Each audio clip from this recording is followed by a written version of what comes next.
Halo guys, Assalamualaikum dan salam sejahtera. Kembali lagi bersama dengan saya di Tengkorok Channel. So, pada kalian yang menonton video ini, walau di mana juga kalian berada, didoakan agar semuanya dalam keadaan yang sehat ya. Jadi saya yakin dan percaya teman-teman semua telah menyaksikan perlawanan Timnas Indonesia menentang Guinea sebentar tadi. Timnas Indonesia telah dikalahkan 1-0 ya oleh Timnas Guinea, yang mana jaringan yang telah diperolehi oleh Timnas Guinea melalui sepakan penalti.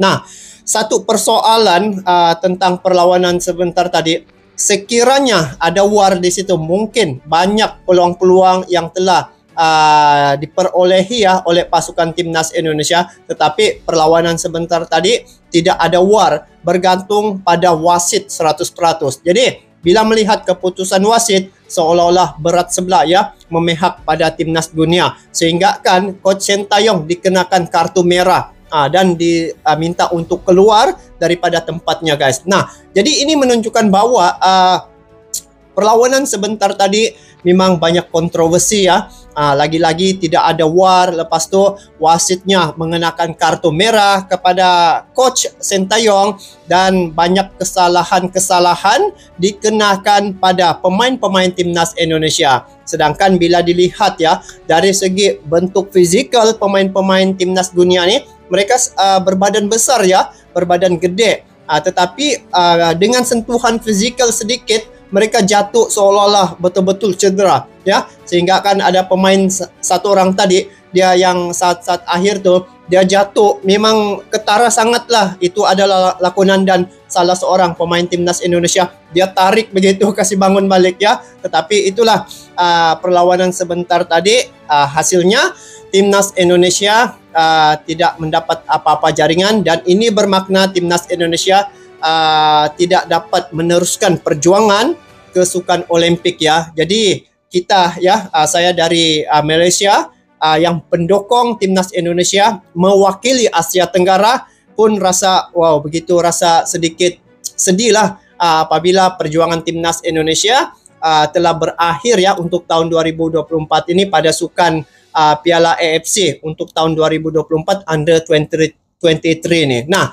so guys, bagi saya pemain-pemain Timnas Indonesia telah melakukan yang terbaik, dan ada beberapa pemain yang tidak dapat bermain ya, disebabkan sebelum ini dikenakan kartu merah seperti Rizky Ridho ya, dan ada beberapa pemain yang tidak sempat untuk membela Timnas Indonesia, mungkin karena masih ada komitmen di klub mereka masing-masing. Tapi apapun, untuk permainan ataupun perlawanan sebentar tadi, bagi saya Timnas Indonesia dengan Timnas Guinea ini, walaupun Timnas Guinea berada ranking ke-76 ya di peringkat FIFA, Indonesia berada di peringkat 134, tapi dari segi bagaimana Timnas Indonesia mempertahankan kekuatan mereka memang cukup cantik, dan sekiranya tidak ada jaringan ataupun tendangan penalti itu, mungkin akan berakhir dengan paling kurang pun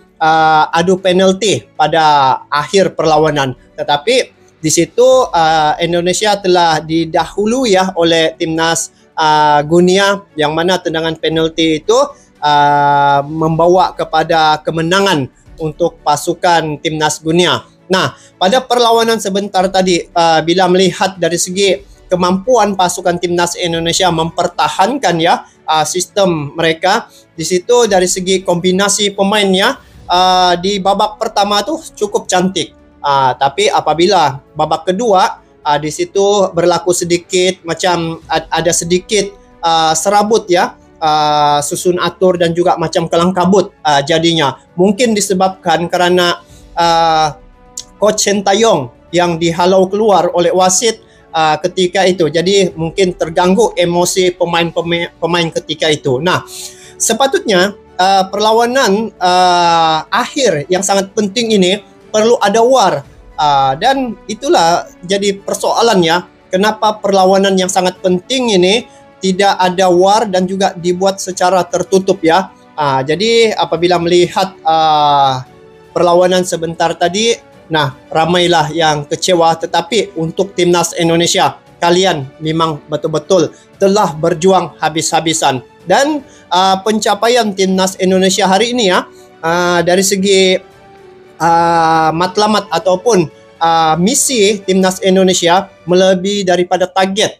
Itu yang saya dapat tahulah. Sebenarnya timnas Indonesia tidaklah target sehingga ke Olimpik, tetapi apa yang telah dilakukan oleh Coach Sintayong, dia telah membentuk pasukan timnas Indonesia U23 ini dengan kekuatan yang ada sehingga sampai ke level playoff ya, satu langkah lagi ke sukan Olimpik. Ini satu kejayaan yang besar ya, pencapaian yang tertinggi bagi saya ataupun sejarah sepanjang Coach Sintayong melatih timnas Indonesia. Nah, jadi akhirnya timnas Indonesia telah dikalahkan 1-0 guys. Tapi bagi saya untuk pejuang-pejuang timnas Indonesia ya, seperti Rafael, lepas tu ada Ramadan Sananta dan kawan-kawan Rizky Ridho yang bermain ya, memang mereka telah menunjukkan satu aksi yang betul-betul memberi komitmen.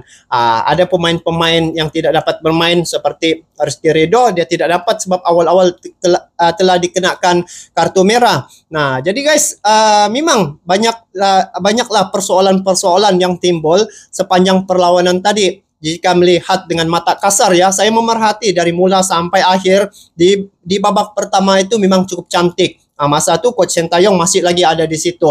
Lepas tu pada babak kedua lah ada sedikit perubahan dari segi corak permainan pemain-pemain timnas Indonesia. Sungguh pun ditukar beberapa pemain ya. Tetapi itulah mungkin pada babak akhir tu emosi pemain-pemain timnas Indonesia ada sedikit terganggu.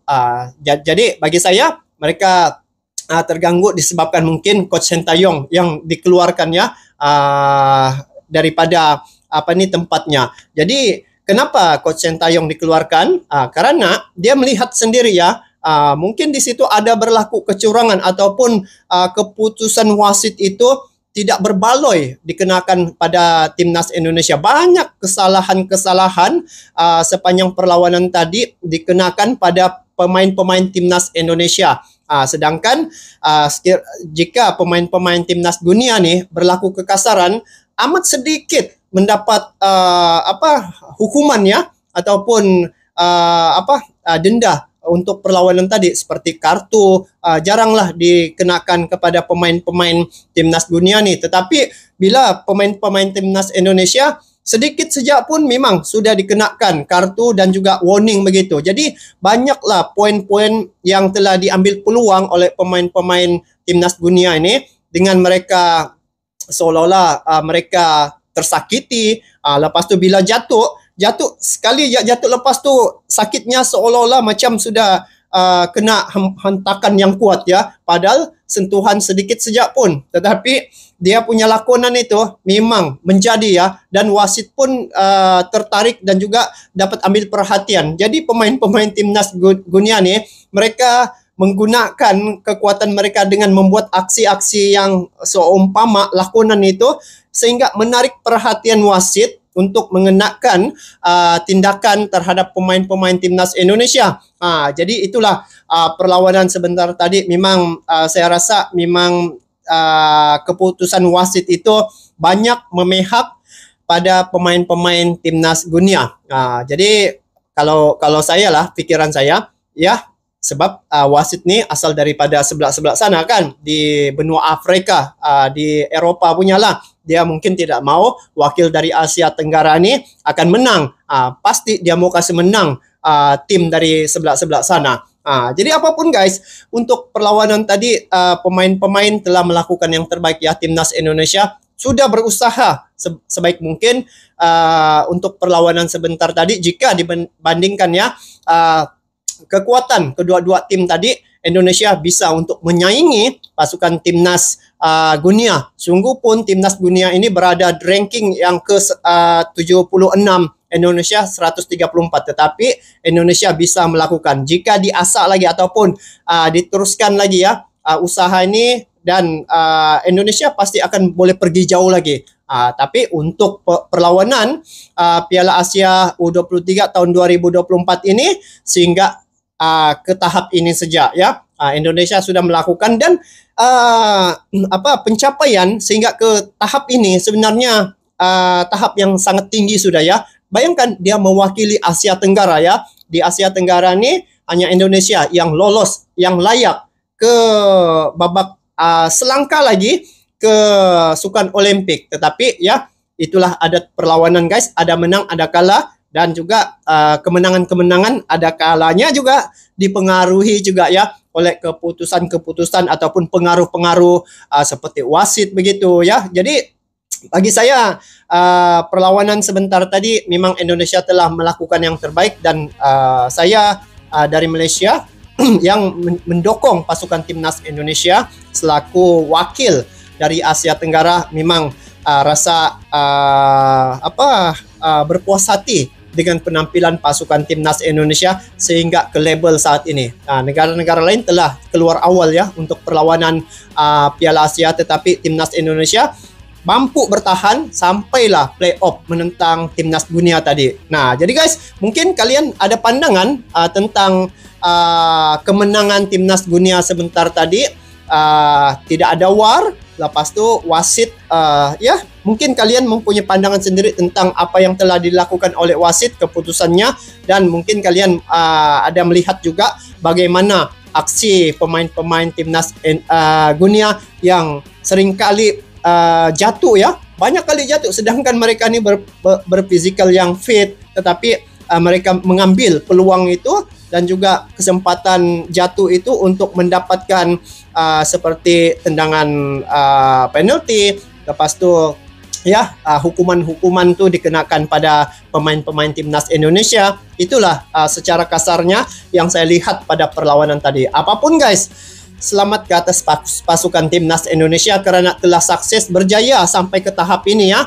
Dan kalian memang pejuang-pejuang terbaik dari Indonesia dan juga mewakili Asia Tenggara. Saya rasa juga cukup bangga kerana ada wakil dari Asia Tenggara yang telah berjaya sampai ke tahap ini, selangkah lagi ke Sukan Olimpik. Jadi insyaAllah tahun-tahun ke depan ni ataupun di masa akan datang, sekiranya timnas Indonesia dapat konsisten ya, saya yakin dan percaya boleh pergi jauh lagi. Jadi untuk Piala Asia 2024 ini telah berakhir ya, dan akan sambung untuk kualifikasi Piala Dunia 2026 ya, itu tim senior pada bulan Juni nanti. Jadi kita beri dukungan sepenuhnya kepada pasukan timnas Indonesia dan kepada fans-fans timnas Indonesia, pendukung timnas Indonesia yang sentiasa memberi support ya. Kita teruskan support terhadap pasukan timnas Indonesia. Jadi guys, itu saja komen saya untuk perlawanan sebentar tadi. Nanti saya pun ingin melihat dan juga membaca komen-komen daripada teman-teman yang menonton video ini. Mungkin kalian ada perkara-perkara yang mau disampaikan. Jadi nanti kalian komen di bawah. Jadi itu saja, kita bertemu lagi di video akan datang. Sampai jumpa lagi. Assalamualaikum warahmatullahi wabarakatuh.